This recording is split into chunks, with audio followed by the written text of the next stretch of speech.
Welcome. My name is Christina Doris, and I am the National Sales Director for Menarini Silicone Biosystems. Today's webinar will be centered around the evaluation of HER2 on circulating tumor cells via peripheral blood with CELLSEARCH. Today's speaker is Dr. Massimo Cristofanilli. Before I pass the floor to Dr. Cristofanilli, I would like to briefly introduce you to Menarini Silicone Biosystems. CELLSEARCH is our flagship product, and it has been around for over 20 years when the FDA clearance was established. In 2022, Menarini Silicone Biosystems established in-house clinical testing via our CLIA CAP-approved laboratory. At this time, we began phenotyping the HER2 on the surface of the cell. We have recently incorporated ER and PD-L1 testing and added a cell-free DNA RNA panel, which is a liquid biopsy, to provide a more comprehensive offering. Today, MSB is the only CLIA lab that offers CTC phenotyping and comprehensive genomic profiles in most cancers. Today's discussion will center around CELLSEARCH, our CELLSEARCH product, which is represented on the left-hand side of your screen. However, our portfolio represents two complementary products, CELLSEARCH and Menarini Search. It is my pleasure to introduce you to Dr. Massimo Cristofanilli. Dr. Cristofanilli is a professor of medicine and director of breast medical oncology at Weill Cornell Medicine. Dr. Cristofanilli is an accomplished board-certified medical oncologist with 2 decades of experience and is a leader in the field of metastatic and advanced breast cancer. At this time, I will pass the floor to Dr. Cristofanilli. Thank you, Christina. Thank you for the brief introduction with regard to the CELLSEARCH and test that we are going to discuss tonight. And of course, for the opportunity to go over this presentation, because as you know, as you remember, in 2004, I was heavily involved in this clinical trial, the pivotal trial that was published in the New England Journal of Medicine that established that the CTC detection with a cutoff of 5 had a significant prognostic impact in patients with advanced breast cancer, irrespective of their HER2 status, and irrespective also of the line of therapy. And these patients were followed over time as for every liquid biopsy. I think to get to that point, we had to do a significant amount of work, the so-called pre-analytical phase, how we're going to preserve the cell, how we're going to be able to analyze these samples in a period of time that will not allow cells to be lost, because we are really looking at very few cells, typically in thousands of mononuclear cells. So that part results in this semi-automated system that allowed us not only to complete that study, but also later on to have a number of other studies you have seen, looking at not only the single cells, the cluster cells, typically important for metastatic spreading, that are more present in patients with high number of CTCs. And we soon realized that the enumeration was just one of the steps toward the understanding the disease at more molecular level. As you know, the last few years, I would say 10 years, cell-free DNA came as a valuable resources to identify mutations. And we have an ability now to identify small fragments of DNA that are typical somatic mutations. And of course, the technology has improved significantly and increased the sensitivity. But at the same time, this DNA is mixed together with the germline DNA with abnormal hematopoiesis, so can be contaminated. It takes an effort to really filter that information and be able to use. But just to say that now liquid biopsy is a more complex field. We have the circulating tumor cells that we can identify, enumerate, and we'll see how we can go into a molecular analysis of the CTC. We have the cell-free DNA in a number of research, also looking at exosome and other elements that are present in the blood to better understand the disease. The disease is very heterogeneous. The disease changes over time, and it's much more important to do more liquid biopsy testing that's just a simple individual tissue biopsy. So this is a global landscape of what the disease will look like at one time point and over time. Again, this is just to give an idea how there are two different components. I always think about circulating tumor cells as providing almost the pathologist with some images, with some different perspective compared to the tissue location, but certainly much closer to pathology and cytology compared to the cell-free DNA, where there are fragments of DNA that represent the tumor, shedding from multiple different sources. Now, there is a lot of discussion about the CTCs being alive cells, apoptotic cells, how long the CTC have been present in the circulation, which one are the most important for the metastatic process. Sometimes the CTC are together with other immune cells. So these are very important for the metastasis. Typically, what we notice in the studies that we ran afterwards, after the pivotal studies, that more cells represent the patient that develop metastatic disease more dramatically. And I will show you later an example, a clinical example. So this is just to summarize the three indications: metastatic breast cancer, colorectal cancer, and prostate cancer, where the CELLSEARCH test has been approved by the FDA for clinical identification of patients with aggressive outcome, patients that may need more treatment. Many times we discuss about this as this is the clinical validity. What's the clinical utility? How use this information? And we show in many different studies that in fact, patients with more CTCs are less likely to respond to single-agent endocrine therapy. For example, in the STICK trial, a prospective study, identify chemotherapy, for example, for this patient in order to improve the outcome of this patient. And then, of course, the longitudinal fashion. These cells need to drop in order to be able to understand the impact of the therapy on the patients with CTCs. And I'm going to go back to that because this is going to introduce our to the next topic. So CTC are present also in AGCC with regard to the primary tumor, circulating tumor cells, detection of RT-PCR, and for one cells has been used as a level evidence number 2, and of course more than 5 CTCs that is, as I mentioned, in metastatic disease, irrespective of the line of therapy for prognostic factors. So CTC can be used to stratify patients based on favorable and unfavorable prognosis. What I was going to say is that now to discuss a little bit more in detail in the importance of the semi-automated system. So we have the ability, the operator has the ability when we were doing this also for research and then translate to the clinic, to identify the element of cells that are cytokeratin positive, positive with the nucleus DAPI, and CD45 negative. At the beginning, we were not really to pay much attention to the fourth channel. That is the channel we discuss more today with regard to the ability to use that channel to test one biomarker. So we can test HER2, for example, and that's the focus of tonight's discussion. But as you will see, we can do ER. I think estrogen receptor expression in CTCs will be an important topic, maybe for another discussion later on, because these are the two biomarkers that we use for standard therapy planning in patients with advanced breast cancer. Then most recently, PD-L1. We know that PD-L1 expression is important for patients with triple-negative disease. So because of the last 20 years, we have seen a number of studies, all of them confirming the 5 CTC are in fact predicting stratify the patient to different groups. We decided to put together a consensus paper based on studies that were done in Europe, so they had a long follow-up, and studies that were done in the US, and studies that we completed at MD Anderson, almost 2,000 patient data. And we ask a simple question: if CTCs are a factor for stratification of stage 4, that should be independent of the site of disease, the type or subtype, and also the ability of the different therapies. So for example, and I know that there are many oncologists now in the audience tonight, and I hope that this is something that we can discuss.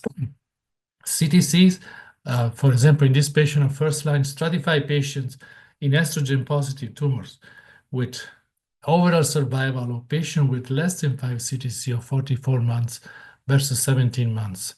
Now, as you know, we have different CDK4/6 inhibitor approved for metastatic breast cancer.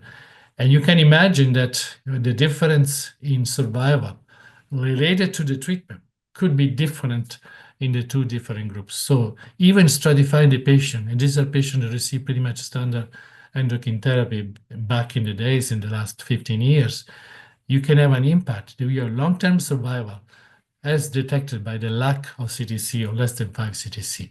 And this is also true for the other two subtypes, as you can see, triple negative patients and also HER2 positive patients. So what does it mean really when you have a patient in the clinic and you order a CTC test and you have a report and you say, okay, this patient have, for example, liver metastasis, obviously should have CTCs. Well, obviously is not real an answer, because you can have a cell-free DNA right now. For example, in this patient, you could have shedding of DNA. You can find a DNA because that's a measure of tumor burden. But the aggressive features of metastatic disease are not captured by the cell-free DNA. So, for example, you have two patients that have similar imaging. That's why imaging is not a perfect way to identify patient with more aggressive disease. This was on the left is a triple negative with multiple liver metastases. And for whatever reason, she had 0 CTCs. Now we know, because this disease was less aggressive, had less ability to spread, less adhesion molecule, and all of that. And you see that this patient received multiple line of therapy and was responding to each one of them.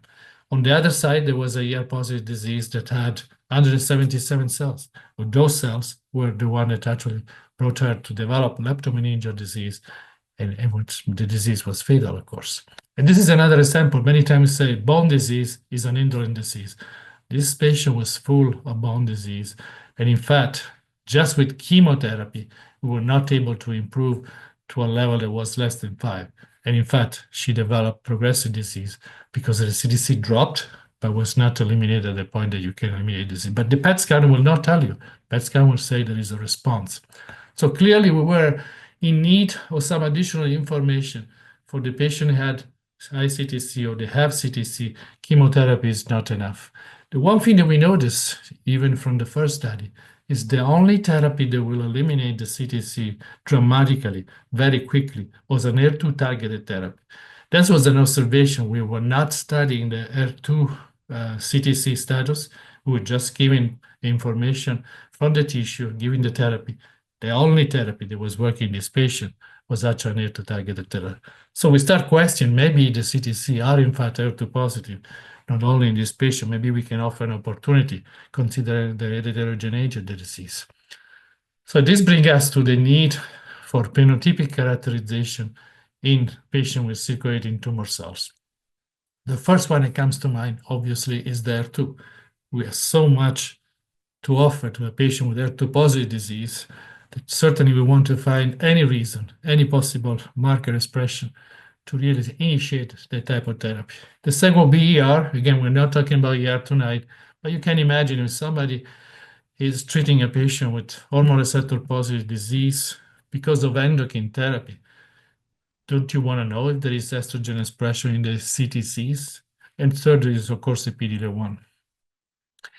So we know, I don't have to explain to the oncologist the value of HER2 expression. Patients have an improved survival now with all the therapy that you have mentioned over here, and they have different utilizations. You know, the small molecule are specifically indicated for brain metastasis, tucatinib, neratinib for hormone receptor positive disease in the adjuvant setting, high risk, but also for HER2 mutations. And of course, lapatinib was also tested in hormone receptor positive in combination with letrozole. So we know it's an effective, even though no longer used. And it was tested also prospectively in patients with HER2 positive CTC. But the bulk of the therapy is, in fact, trastuzumab with pertuzumab. And of course, most recently, trastuzumab deruxtecan. They really change the way we treat patients, particularly the patient with HER2 positive disease that are also at risk of developing brain metastasis. And in fact, the effectiveness to targeted therapy is so great that we have been trying to look for therapy that will work in any expression of HER2 in the tissue. So we know now there is the Destiny-04 for HER2 low, and there is the Destiny-06 for ultra low. Now we're pushing our pathology to look for that low expression in order to be able to give an effective therapy that works better than endocrine therapy in endocrine-resistant patients. It works better than standard therapy, as you know, particularly Xeloda from the Destiny-06. So this tissue search is really challenging. But in any case, there is improved outcome for patients. They have an HER2 low category. Again, the Destiny 04, as you remember, was presented at ASCO, standing innovation, change in practice. Okay, look at the significant difference in progression-free survival and overall survival, particularly in patients with hormone receptor-positive disease. So we know from our research and others that, in fact, these patients that have HER2 positive can become resistant when you rebiopsy, may find an expression in the tissue of HER2 in the low range, very rarely, but sometimes possible, you can have an amplification. So this HER2 transition, change in HER2 status is possible. And so far, the search has been really mainly focused in patients with tissue biopsy. How many times we can repeat a tissue biopsy to really look at the chronology of the HER2 status and the change in the HER2 status. So we clearly it's a conversion. We call this a conversion. Maybe it's an heterogeneity. You can believe it both ways. So that could be patients that have an HER2 positive disease mixed within the HER2 negative disease. And then obviously under depression or treatment, it becomes more HER2 positive. And vice versa, you can have an HER2 negative that become positive. So it can be both ways. Depends on the pressure. Many times what we saw also with the CTCs, when we started to do the HER2 testing in the CTC and the treatment based on HER2 that we'll talk about, when you see the great response, then you see CTC coming up after the HER2 targeted therapy, the CTC that come up as an indication of resistance are in fact HER2 negative. On the other side, as I mentioned, particularly for the endocrine resistant, the cells become more positive, and this is for the CTCs primarily. This has been monitored over time compared to the tissue. What we know from the tissue, particularly patients that have neoadjuvant therapy, that this many times we see in the clinic pretty much every week. You start with a patient with a specific HER2 positive disease, you complete the therapy, and the residual disease is now ER positive, HER2 negative. What happened to these patients? Clearly, as I said, this could have been a heterogeneous disease for which now we haven't reached primarily ER positive patients that do not respond effectively to HER2 targeted therapy. Occasionally, you see the opposite as well. So the implication is that we need to have a real-time assessment of the HER2 status because we can offer therapy for patients, particularly the conversion to HER2 positive disease under the treatment endocrine therapy primarily. And we can talk about the different therapy, how these different therapies are used when we go to the clinical cases.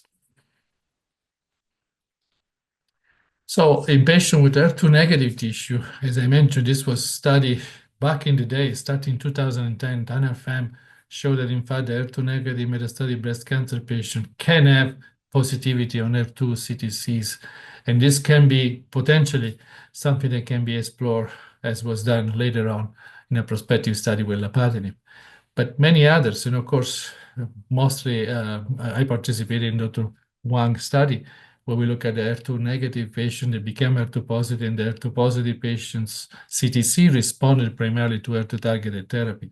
So approximately 15% of the patients for which we had not always repeated biopsy at the same time, but when there was a concordant tissue biopsy, it was possible to identify this discordance in 15% of the cases.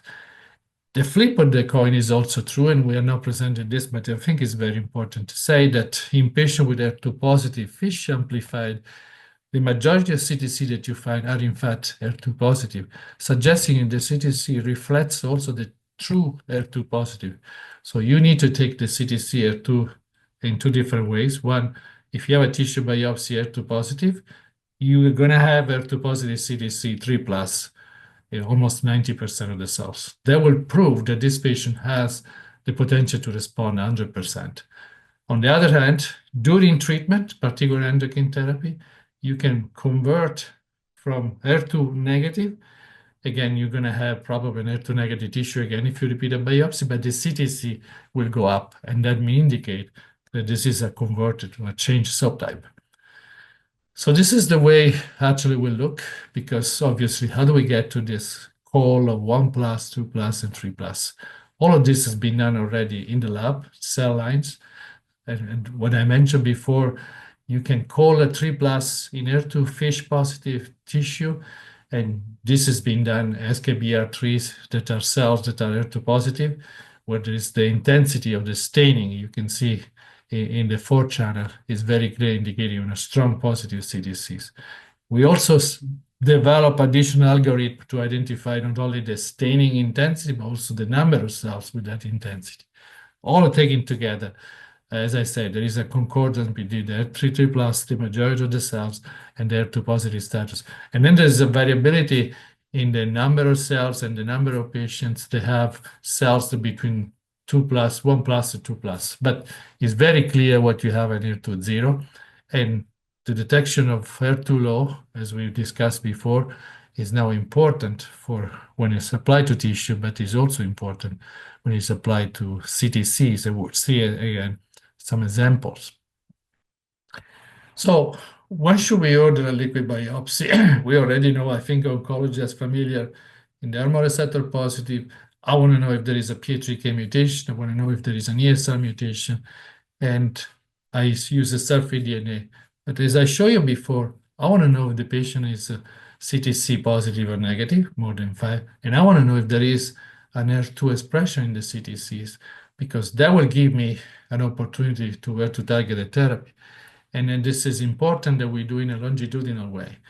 So if the tissue biopsy, let's say you have a patient with hormone receptor positive that has been treated, HER2 ER positive targeted therapy, so single agent or fulvestrant, even with the mutations. Now you have a liver lesion from the bone lesions. You do the biopsy and there is HER2 0.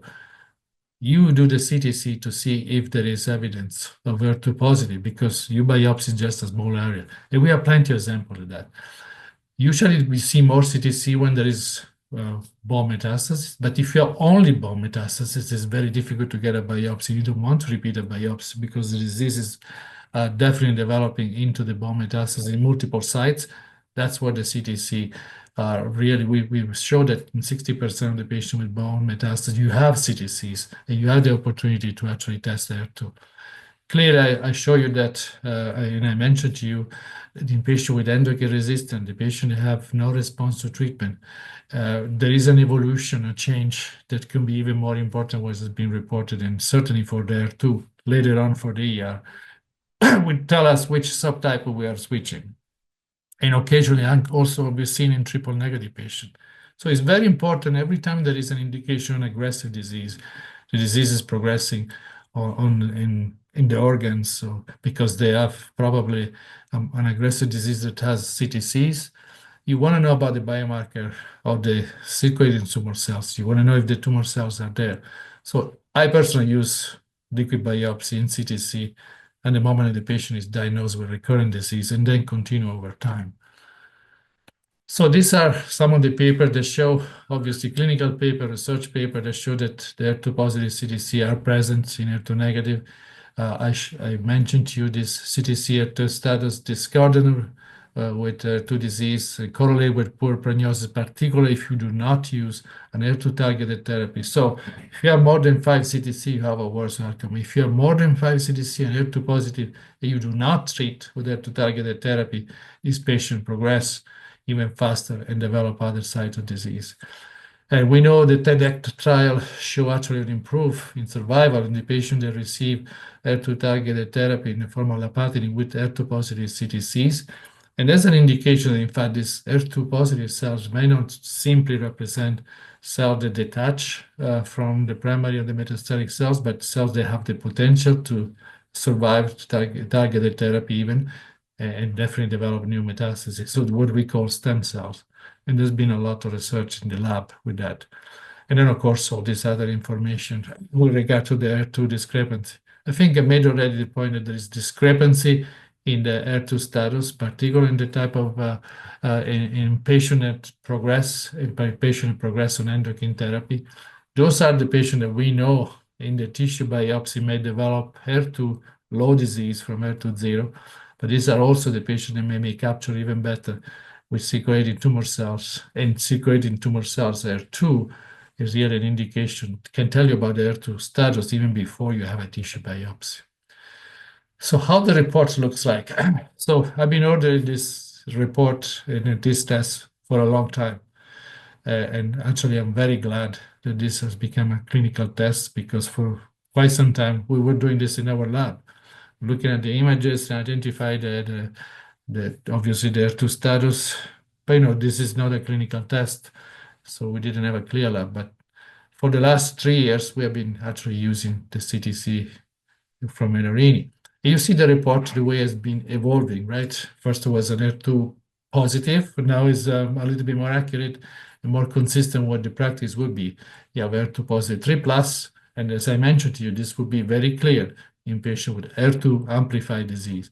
And then there is an HER2 low that is primarily what we see in the majority of cases that are not HER2 positive by FISH, but they have evolved over time under the pressure of therapy. So just let's look at the cases now. This is, for example, a very interesting case because it tells to me a lot of the story of the HER2 and the CTC as well.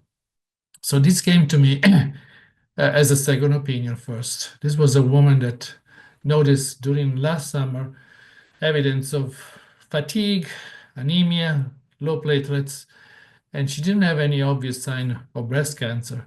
Eventually, she convinced her primary physician to send to an hematologist, and the hematologist, surprise, surprise, wanted to do a bone marrow biopsy. When they did a bone marrow biopsy, they found out that she had involvement by what seemed to be a lobular cancer, ECADERI negative, ER positive, clearly packed of cancer cells. And so she came to me. We did some tests. For example, we did the PET scan that you see the bone marrow involvement across. Of course, lobular cancer is not very highly metabolic.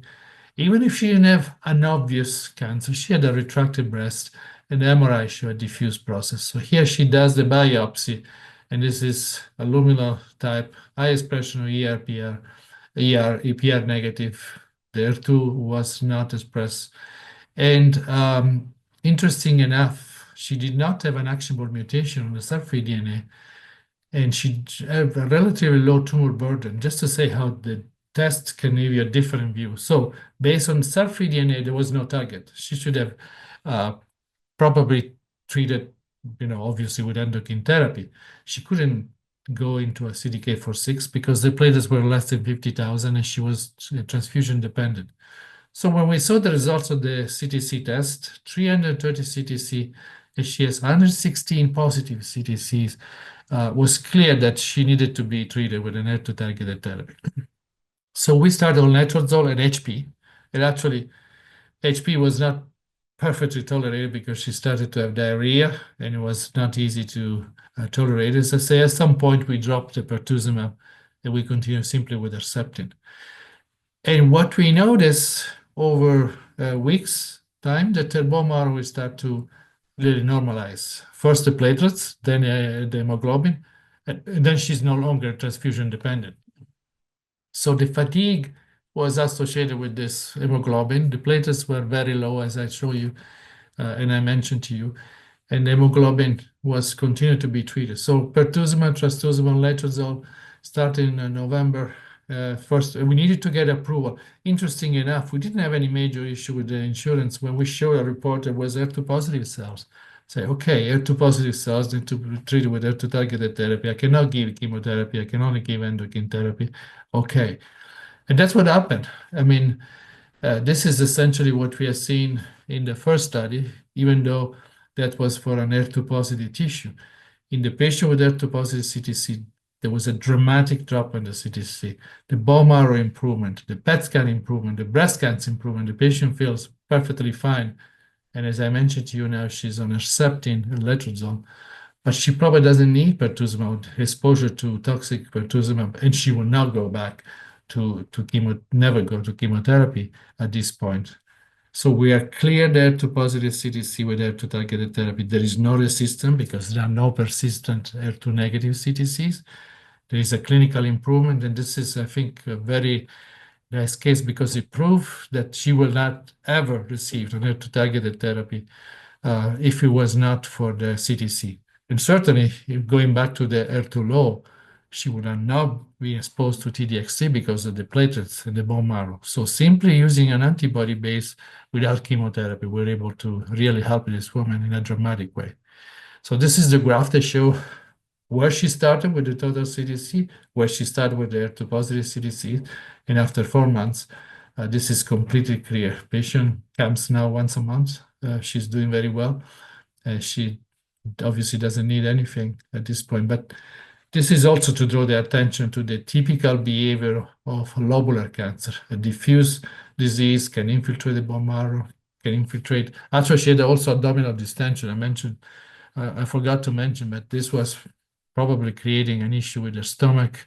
And we know that lobular cancer can have the specific type of spread that is very difficult to detect. So lobular cancer is very difficult to detect by imaging, is very difficult to study by PET-CT, but as you can see, CTC are very dramatically able to monitor this disease.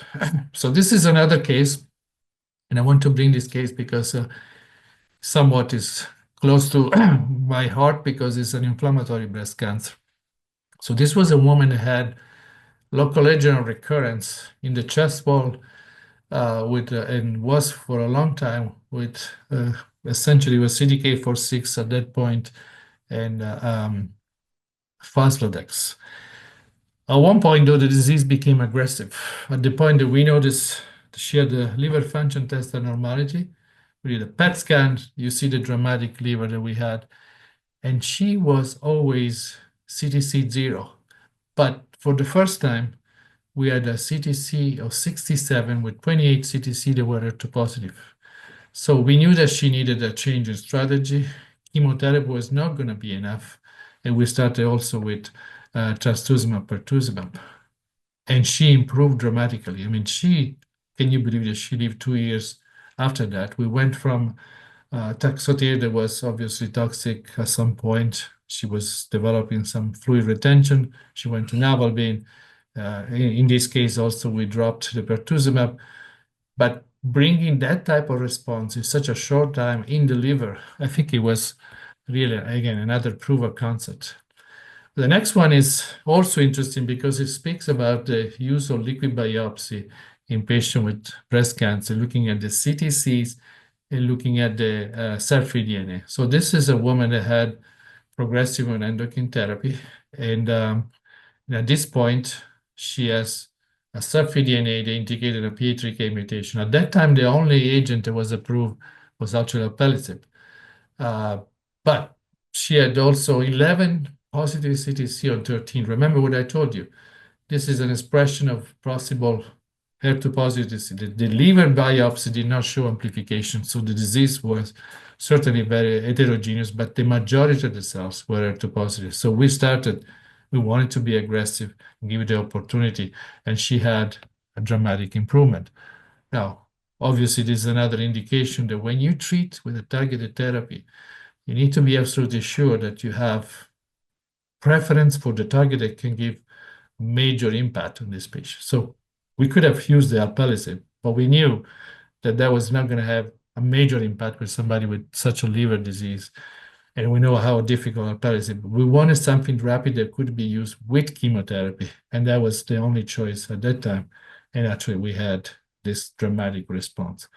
So having HER2 positive CTCs with any level of expression, but certainly with a number of cells that are positive and with a higher expression between 2 and 3 plus, is a clear indication of HER2 targeted therapy. You can use HP, and if HP doesn't work as much, and you can obviously go to T-DXd.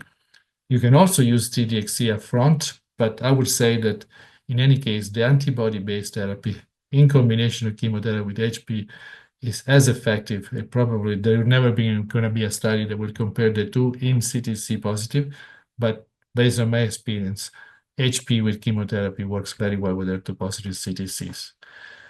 So this is actually something that I think Christina is going to take over.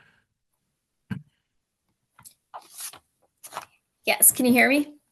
So CELLSEARCH has moved from the traditional research setting, as it may be remembered as, to a more clinical action testing environment. So as you can see here, CELLSEARCH and Menarini search tests are currently reimbursed by Medicare, and Menarini accepts and works with most insurance plans. We do have a financial assistance program for qualifying patients. We have a portal for ordering the testing, and as you can see there, there is a turnaround time for the CELLSEARCH HER2 test, 2 to 3 days, and our Menarini search genomic profile is 7 to 10 days. I see there's several questions in the question and answer. Can I just add one thing, Christina? I think what has been very critical for us, especially in discussing with our patients, that you can have a test result in 3 days. Yeah. There is no liquid biopsy test, cell-free DNA, that is that fast. So you first need to know what's the HER2 status, even when patients are going to biopsy. And when you have it in 3 days, a report, you can certainly start to discuss with your patients about potential use of HER2 targeted therapy. Thank you. Absolutely. So, Dr. Cristofanilli, there seems to be several clinical questions in the question and answer section. Can you see them? You're Yes, on I mute. can see that. Okay. So do you want to answer a few of those questions? Yeah, I can go to that. First of all, Michael, given the discrepancy between the primary HER2 positivity and CTC, is there a thought that this is the HER2 cells that have a greater metastatic potential? Absolutely. I think I couldn't actually show the study that were done not only in preclinical work, but also in patients with CTC, with HER2 positive CTC, looking at the different site of metastasis. You can actually potentially use AI now to predict, based on the CTC HER2 expression, which patients are going to develop metastasis to the organs and which patients are going to metastasis to the bone. And HER2 was always a driver of metastatic spread to the liver and to the brain, as we know. So this is a very good indication that, in fact, the HER2 is the driver in these patients. Second, have you seen CTC in breast cancer patients with a T1A, luminal A, or similar small localized tumor with a favorable designation? Actually, no. And I think that's important as well, because we published a study where we showed that, in fact, the lack of CTC can be used for de-escalation. That study we published in JAMA Oncology. Can you de-escalate radiation therapy, for example, in small tumors that have no evidence of CTCs, because these patients may not even have local recurrence? So we had a retrospective analysis, and I think that de-escalation is something that we need to keep in mind for the future. This is true for pretty much every aspect of breast cancer treatment. Is over treatment and go higher with targeted therapy, but also de-escalate when it's possible. Third question. Are you seeing any pushback during insurance prioritization when prescribing HER2 targeted therapy on CTC results? So yes, I would say I used to have problems, but right now, I think the fact that we had this HER2 low and now more understanding of the role of HER2 targeted therapy has helped us. And my nurse is very good in really submitting all the information. So I never had, in the last 2 or 3 years, any insurance that deny the HER2 targeted therapy based on HER2 positive CTCs. Are you getting an HER2 approved HER2 from CTCs? That's recent. I had only one patient. And again, what it helped is that we actually put in the request that we had CTC with HER2 expression, and we explained that these are cancer cells. So it's much easier when you actually explain that this is a cancer cell expression. And so it can be in the tissue, it can be in the blood, compared to when you have a cell-free DNA that show 2 copies of HER2 but is not amplified. I think that was much more challenging when we use the cell-free DNA as a way to really get HER2 targeted therapy for these patients. I think these were the questions that I saw. Any additional questions? Please type them in the question and answer category.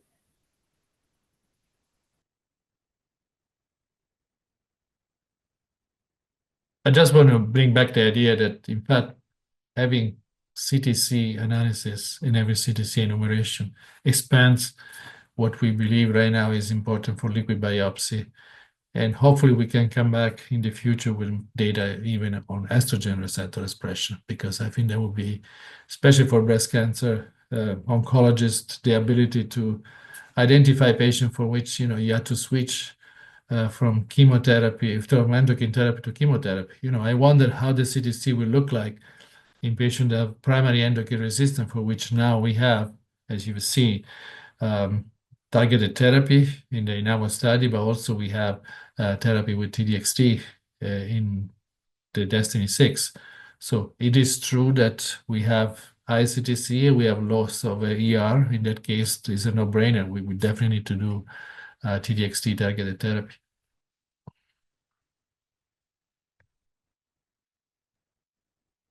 I think we got a couple other questions. Yes, there's a couple other questions. Have you seen CTC in patient no lymph node or distant metastasis detected? Yeah, so this brings back to the primary tumor. And of course, the French, for example, in the German study, the CTCs in patients with non-metastatic.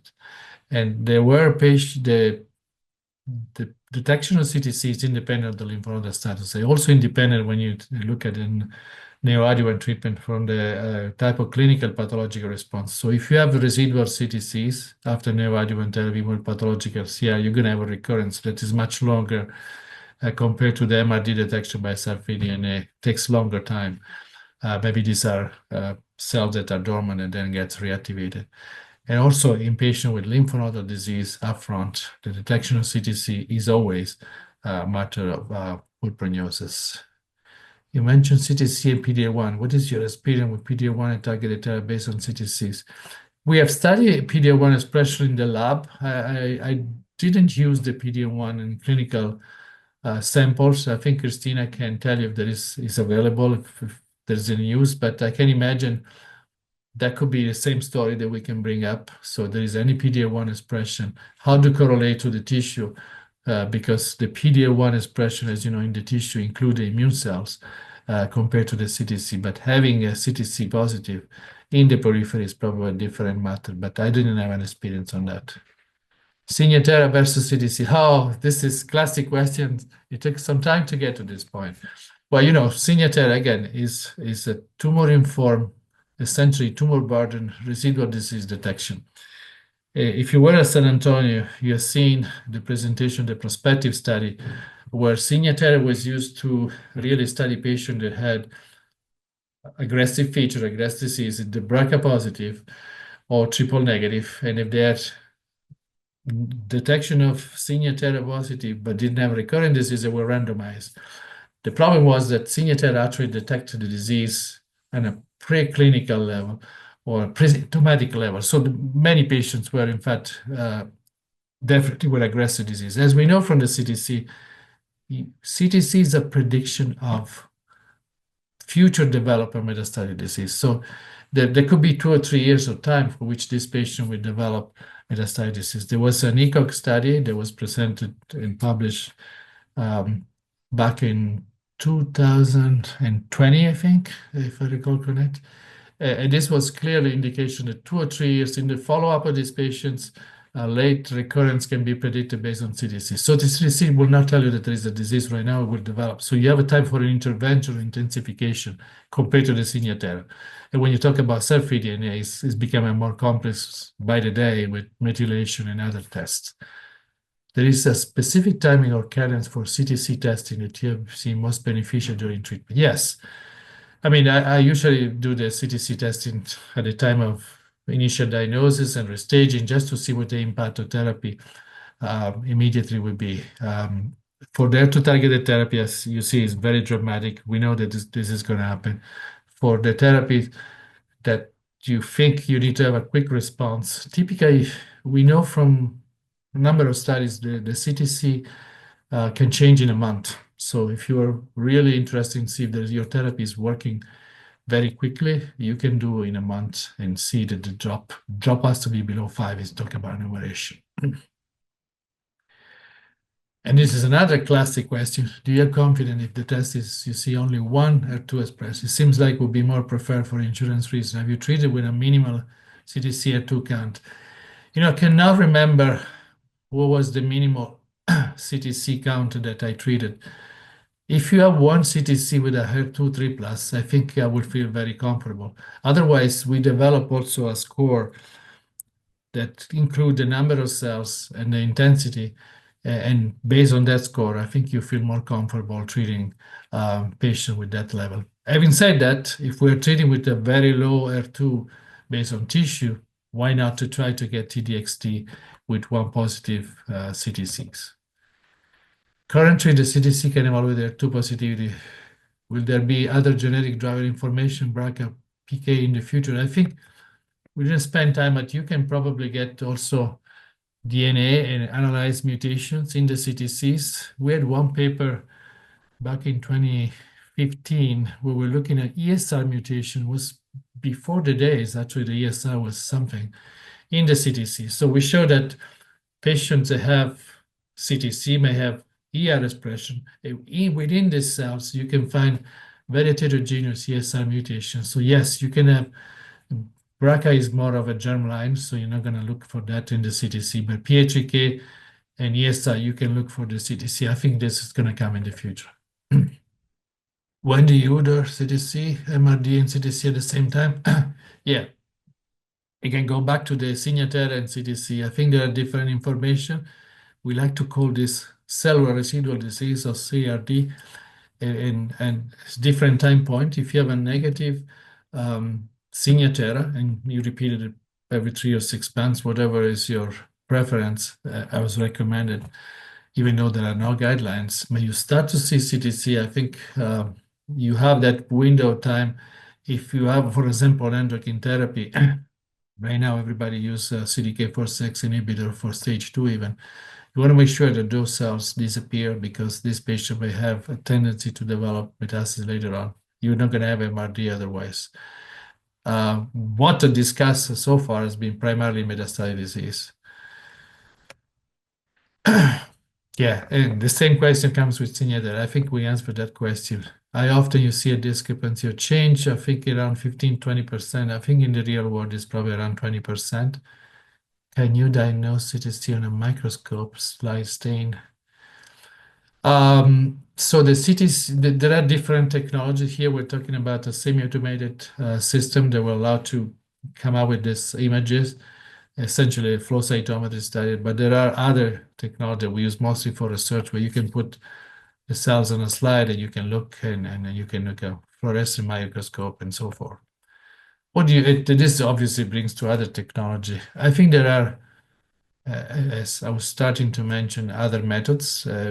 Every method has their different use. Remember, you need to have a test in a CLIA lab in order to use that for clinical management. In terms of research, if you want to collect cluster, if you don't want to reach, this has been obviously reviewed and published over the years. Filtration may see more cells. And nobody has tried to challenge the prognostic factor CTC with protein 5 because they're different cells and it's very difficult to design a study for equivalence. And then, of course, there are filtration systems and many of them. But that's more technology development. I think if we were to get back to the field of CTC, we need to have any of this has to be implemented in a laboratory of molecular pathology to be able to use for the clinic. And again, a question of the frequency. I think CTC, like for a liquid biopsy, you can use essentially a restaging unless there is a need to really quickly address that the treatment is working or not. Well, thank you for the questions. I'm really glad. Any additional questions? Any questions in regards to logistics or anything that from MSB?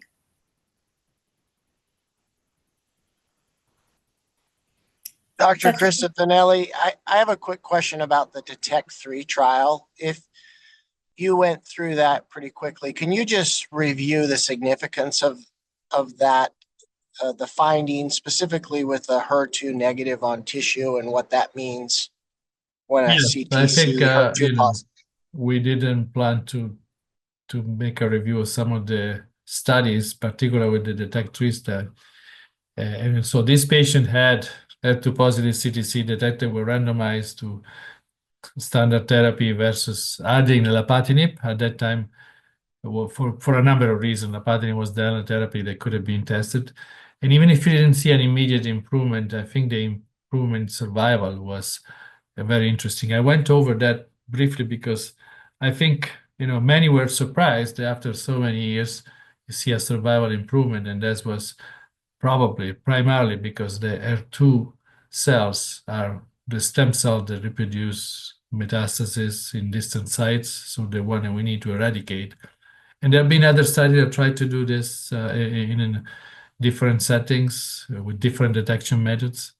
I think the relevance of that study was that was able to show, even if probably was not the best HER2 targeted therapy, but was able to demonstrate an improvement compared to the standard of care. That's why I mentioned that when you look at the primary disease and when you look at the metastatic disease, the value of the CTCs and the value of HER2 positive CTC is the same.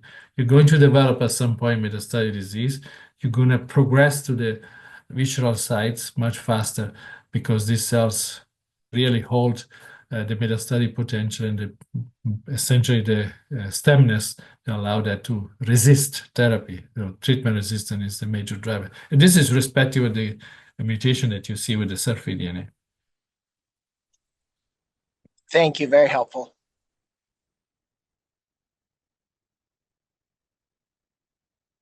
Looks like there's a couple additional questions there. Oh, there were more comments. I mean, somebody wants the slides. We can make some difference with this check HER2 status in low and ultra low. Well, I don't think the ultra low, that would require a dedicated prospective study to see if in the ultra low tissue, we actually detect CTC that can be even more than one cells, as we mentioned before.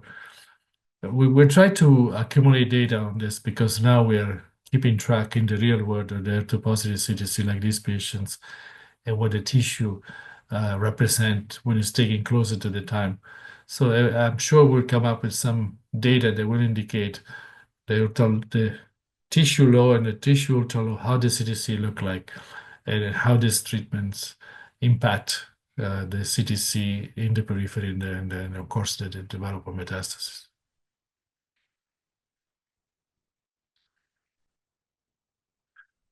Okay. I think that's all the questions. If you have any closing remarks.